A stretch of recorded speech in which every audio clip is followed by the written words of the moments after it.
We've got two completely different events on the menu for this week's episode of Lucas Oil on the Edge. We're taking it to the hill with dirt flying, nitro methane breathing, hill climbing bikes.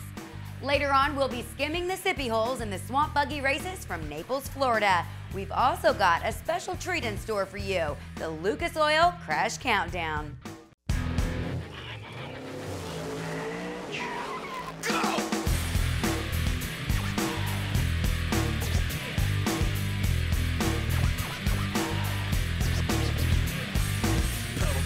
Got it tacked up, and if you get too close, you're getting cracked up. Stone cold when I roll, coming out of the hole. Get back, cause I'm out of control. I'm on the edge. Well, if you want to know how deep the water is, just look at that competitor in the back, baby. He's all but got just his head sticking out. They'll be competing for those beautiful trophies here at the Erickson Tie Down and Toe Straps Swamp Buggy races at Florida Sports Park. We're in Naples, Florida. Ken Stout, Brian Olson, ready to call all the action for you. And yeah, that's how you get around down here in the swamp. Believe it or not, Ken, that's not one of the vehicles in competition. They're just riding around the pits. This, however, is four-wheel drive, big motors. We've even got 4 similar Jeeps here today. Well, one thing that's very unique to the modified classes here in the Swamp Buggy races in Naples, Florida is this ski. Now, they run them on the right front as well as the left front, but what they can do is they can adjust these things depending on the height of the water. They can adjust it right here. They have to adjust it before they get out on the racetrack, but it is adjustable. Helps keep these things nice and flat through the sippy hole because it can get pretty deep, and you want to keep the front end of these buggies up in the air. Technology, like everything else, has come so far in this industry back from the days when they didn't have any skis at all. We'll watch two of the tough guys go at it here. Amy Chesser and Randy Johns. I say two of the tough guys, and one of the tough guys and one of the tough gals. That's exactly right. And look how deep the water is right out of the starting gate. And you can right now see where those skis are coming into effect. Now, the power of the four-wheel drive machine with the big cubic inch engines naturally lifts the front end. Ken, as you well know, with this figure 8 configuration, we got 2 sippy holes, and one's coming up right about here on the straightaway. Boy, and you can see just a little bit of air underneath that right front tire there for Amy. She drove down in there really hard, big-time speed, and yeah, these things can get unstable. Needless to say, turn over just like anything else. Yeah, you can see how skinny those front tires are. They're very tall, but they have only about 3 inches of width on the tires themselves. And again, I couldn't think they're probably about 55, 60 inches tall overall. But you can watch these modified machines. They're about the only ones you can that drive straight through the sippy hole, which, by the way, is some 5 to 6 feet deep overall. It's just amazing because when you watch these guys go through, they hardly bobble. I mean, get to the sippy hole right there, and you can hardly tell. And I promise you, that hole is deep. You'll be able to really recognize it when the Jeeps go through a little bit later on. That's what it looks like when they go through. Yeah, there's definitely a hole there. Wow. On the Edge is brought to you by Lucas Oil Products, made in America, sold to the world. General Tire, unleash the fury. And by Erickson Tie Downs and Toe Straps, a leading manufacturer of tie downs and toe straps in North America. Welcome back to Florida Sports Park here in Naples, Florida. Time now to get going with the Jeep final. And with more on that, Rob, well, I wonder if he's standing down there in that mud. What are you doing, brother? Now, you have a Jeep sitting in your garage back at home. Well, you have to do a few modifications to it if you want to run here at the Mile of Mud. The biggest modification, well, of course, you hit that sippy hole, you will bury this bad boy. So we got to run our air tube up here into the intake nice and high to try and keep these motors running. Another thing that's really cool about the Jeep is that a lot of things are optional. Lights, optional. Tailgate, optional. Floorboard, here we go, optional. Why? Because you want this thing to sink when you get to that sippy hole. If she floats, could be in big trouble. Jeeps are always fun to watch here at the Swamp Buggy races. They look like a lot of fun to drive. They're lining up right now, and once again, standing down on the starting line is Rob. Well, guys, the Jeep's out on the racetrack. You can see one thing that's cool about the Jeep, 2 people. You got the driver, then you have the passenger, better known as the spotter. Now, they're there for ballast. They're there to let the driver know, hey, someone's trying the outside, someone's trying the inside. The spotter, very key in the Jeep division. I gotta tell you, man, I think there's room in one of those. Rob should have got a ride. He should have, and it's about a 50-50 split. But look at some of the names. Frog Spit, Lil Demons, all Jeeped up, running ragged. Even got General Lee. And it's a 50-50 split. What I mean is, it looks like 4 of the Jeeps have passengers and 4 of them do not. Already problems there at the starting line for one of the competitors, but they dive down into the sippy hole. Gene Landfair keeping that one running. What a great onboard shot. I mean, they are getting soaked in there. And like we mentioned earlier, when we showed the modifieds, they have skis and the big cubic inch engines which propel them over the top of those sippy holes. Meanwhile, the Jeeps, they got to kind of grin and bear it. And like Rob said earlier, you don't want that floorboard so it floats. You want to be able to keep the tires on that muddy surface and drive through it.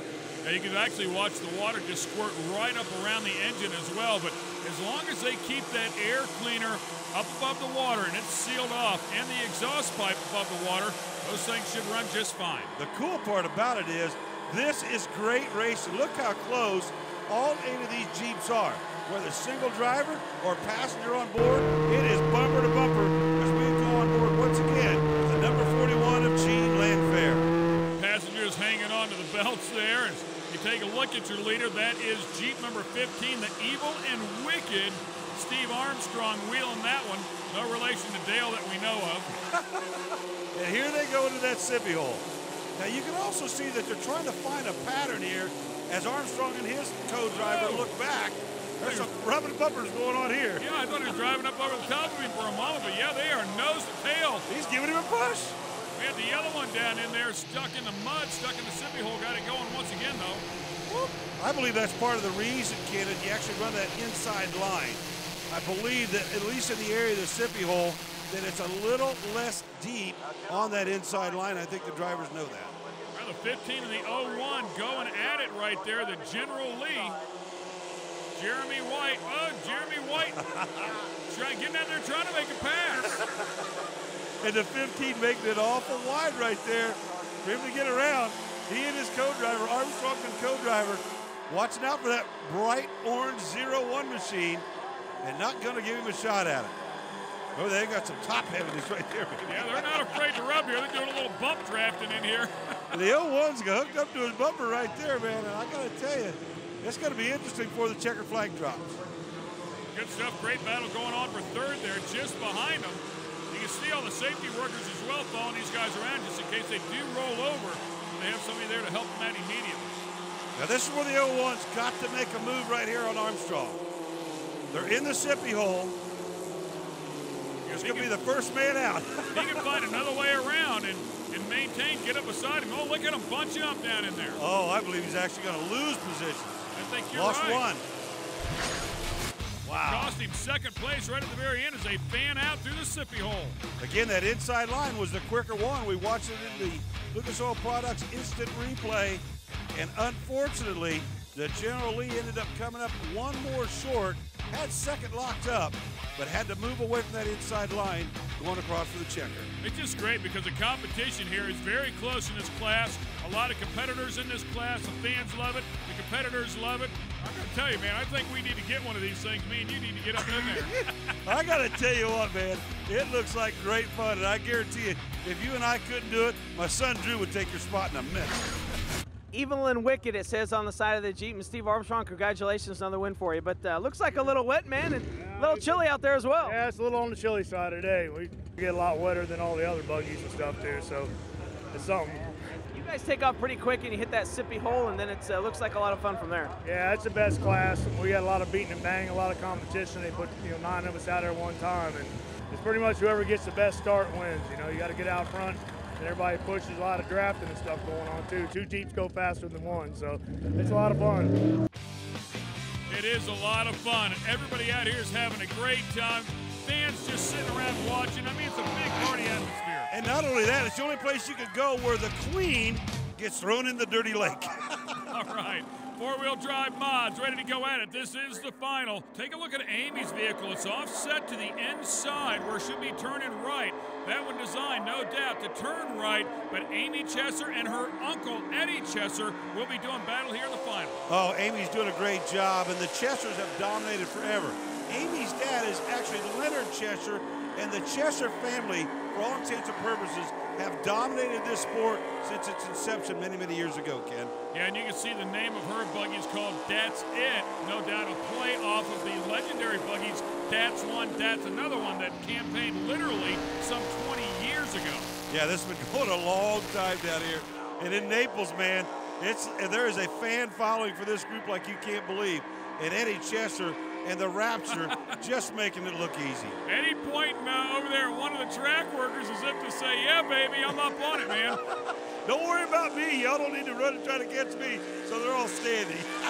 You can also see a couple of warning lights right there in front of him in that cockpit area. He's going to take the win easily here.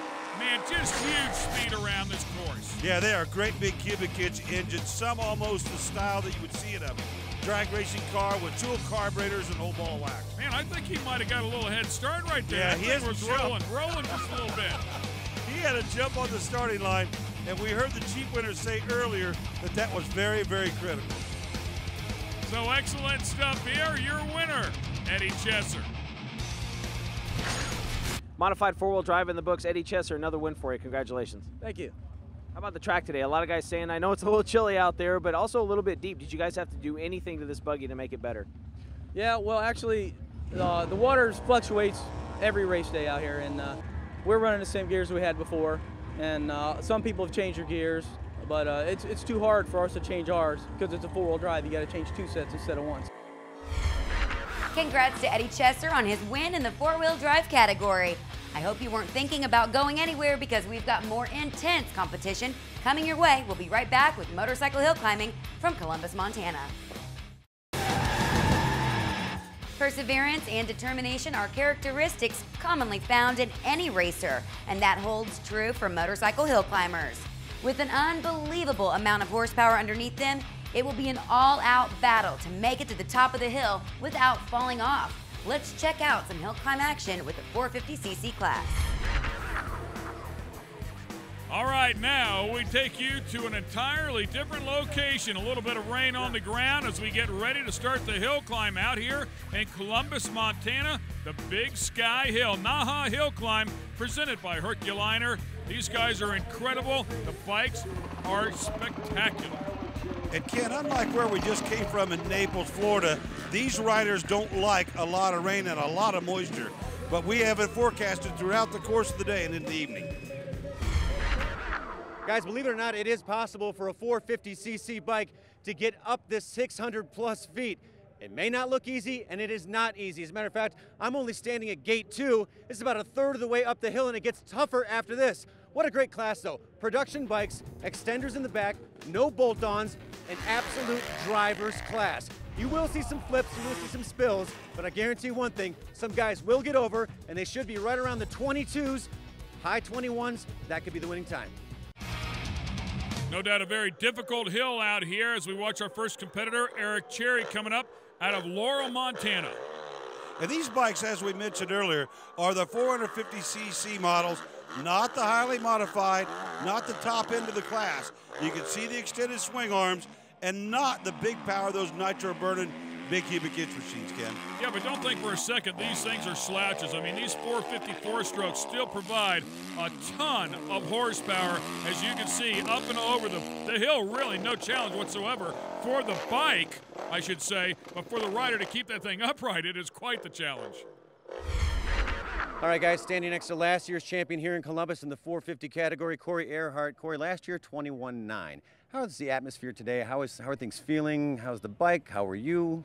The bike's feeling real good. It's real nice here, nice and cool, overcast. The hill's a little bit different than last year. I think it's a little bit tougher this year, more traction in it, just a little rougher.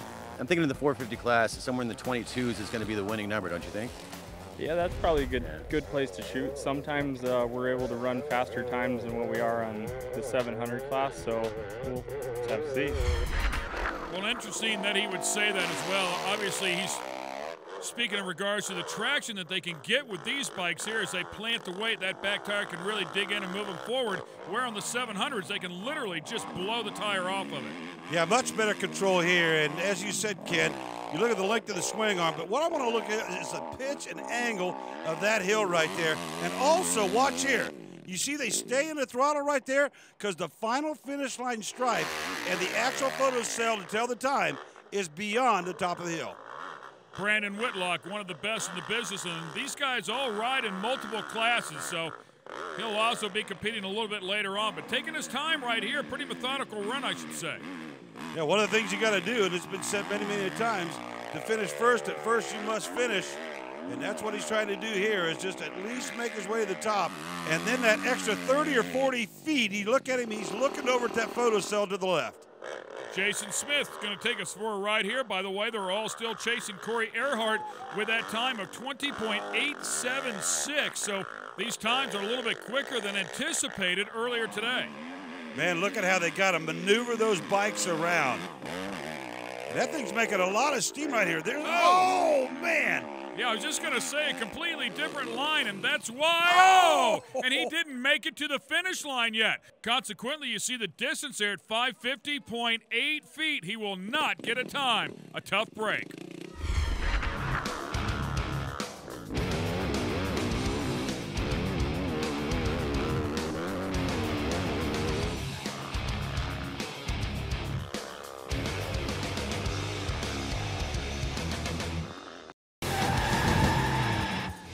Welcome back to Lucas Oil on the Edge. We're at Big Sky Hill in Columbus, Montana for the Naha Hill Climb. Beautiful, beautiful country out here, and these guys are very talented. Tristan Davis up next. Once again, we continue on in the 450 category, and a category that so far, Corey Earhart with the number to beat at 20.87 seconds. And again, that's not just to the top of the hill. It's about 40 feet beyond the hill where the timing system is. As Brian has mentioned a couple times here, you can see the suspension, the longer swing arm, but for the most part here, the engines are pretty much what you would find on a motocross bike. This is the 450 category. Kind of a super stock configuration, if you will, if you're looking at it from terms of a drag car or otherwise, but that's kind of the comparable. Not totally highly modified, obviously, like the fast top machines here that the nitro burners are. Beautiful job, nice control over there in that left line. Seems to be the preferred way up the hill here.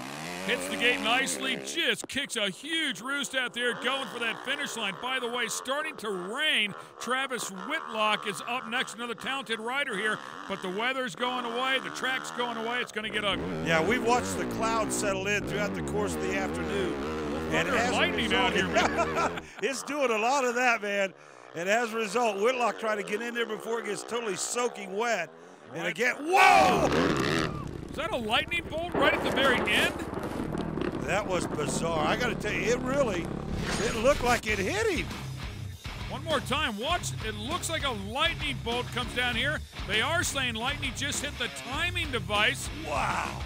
Right there when he was crossing the stripe. So and he did get a time. That's what it would do. It would seek that electrical notion there. Wow. Unbelievable. Watch it again. Watch the clouds there. Man, that is bizarre. Very, very close to Travis Whitlock's head. An electrifying run, you might say. But it wasn't enough to take over the lead from Corey Earhart. All right, Corey, congratulations on the 450 class win. Now, you and I talked earlier, and I said, what do you think, 21, 22? And you said, I think I might go faster. Yeah, I had a really good ride. Everything just worked out real well. I hit my line perfect, and things worked out well. It feels great. 2 years in a row here at Columbus, it's awesome. Congrats to him. When we come back, yeah, hold on, man. Everybody loves a good wreck, and I promise you, we've got plenty of good wrecks for you. On the Edge has been brought to you by Lucas Oil Products, made in America, sold to the world. General Tire, unleash the fury. And by Starter Guard, no more dead batteries. Lucas Oil on the Edge is always fun to watch because our #1 goal is to entertain you. What's more entertaining than a bunch of crazy crashes? Not much. It's time now for the Lucas Oil Crash Countdown. I can't wait to see which one holds the #1 spot.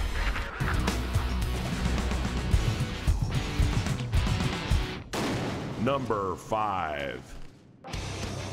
All right, we take you enduro cross racing. Take a look at the obstacles and you can see the results when you're not perfect because this terrain is brutal. Man, this is tough. We're in Las Vegas, Nevada, and where else could you go to see stuff like this go on?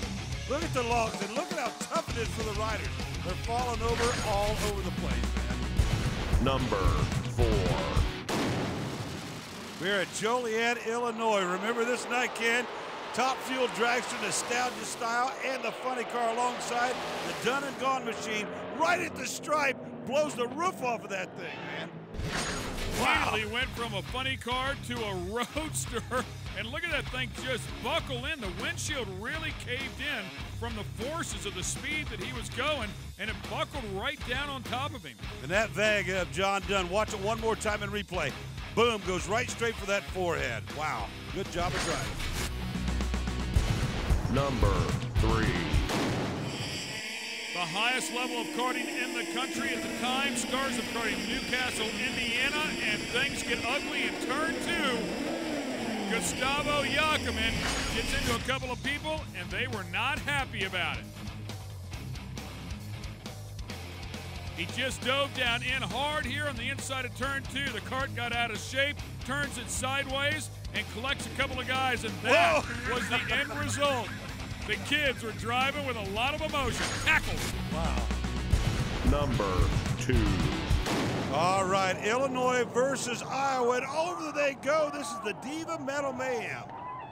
All women inside of this demolition derby, and as you can see, they are not afraid to beat each other up when it comes to these cars. In fact, how about putting one right over on its lid? Man, and then rolling right up on top of it. Watch it again in replay. That is a wild hit, and it's one of the reasons why you never want to sit idle in a demolition derby event. Number 1. And finally, take a look at this, man. In the mud, Lakeland, Florida. Hold on. It's a long ways down. It's the fire drill competition, and I got to tell you, he's not going to win it doing that. Look at him having a good time. And puts that thing clear up on the roof, Ken. Yeah, I tell you, man, it's actually a pretty scary moment when you think about how deep and thick this mud is, and he plants the corner of that roof right down into the mud. So scary for a moment, but it all turned out okay. This has been an exciting episode of Lucas Oil on the Edge. For Ken Stout, Brian Olson, Rob Klepper, and Ted Brunson, I'm Angela Jenkins. Log on to speedtv.com and link over to newwavetv.com for a list of upcoming OTE shows. And remember, you're not living unless you're on the edge.